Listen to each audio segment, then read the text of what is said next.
सगळ्यांना मकर संक्रांतीच्या खूप खूप शुभेच्छा. तिळगुळ घ्या आणि माझ्या व्हिडिओला गोड गोड कमेंट करत जा. तर झालेली आहे बघा मस्त अशी येळवण्याची आमटी तयार. माझा पुरणाचा स्वयंपाक सकाळी नव्हता झालेला. हे बघा इकडे पुरण पण घेतलेले छान असं वाटून पापड्या आणून ठेवल्या आहेत मी तळण्यासाठी.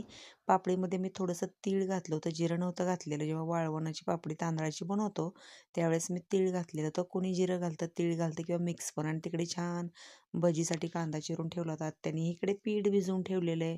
तर दिवसभर काय आमचं भेंडी तोडायचंच चाललेलं होतं. आम्हाला काय मंदिरात जायचं नव्हतं, त्याच्यामुळे संध्याकाळी स्वयंपाक बनवायचं ठरलं. गणेश आणि मामा आराम करतायत. हे बघा मस्त असे भजी घेतले गरम गरम तळायला.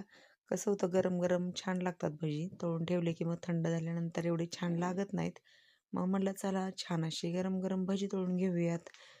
भजीमध्ये घेतलं तर छान असा आत्याने उभा कांदा चिरलेला होता आणि कोथिंबीर, थोडा ओवा, लाल तिखट असे मस्त चुलीवरचे भजी आहे बघा. केवढी छान दिसतात बघा. आणि इकडे झालेली आहे गरम गरम पोळी तयार.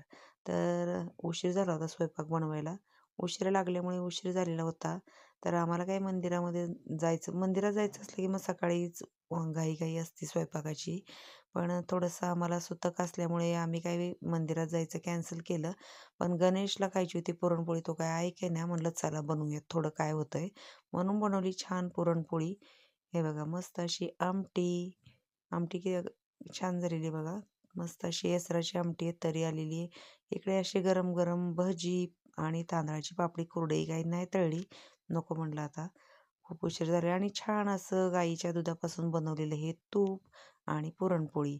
गणेश आणि मामा जेवलेले आहेत. आता फक्त आम्ही तिघंजण राहिलो आहे, त्यामुळे काही जास्त पोळ्या केल्या नाहीत. तर या सगळ्यांनी जेवायला. भेटूया पुढच्या व्हिडिओत. श्री स्वामी समर्थ.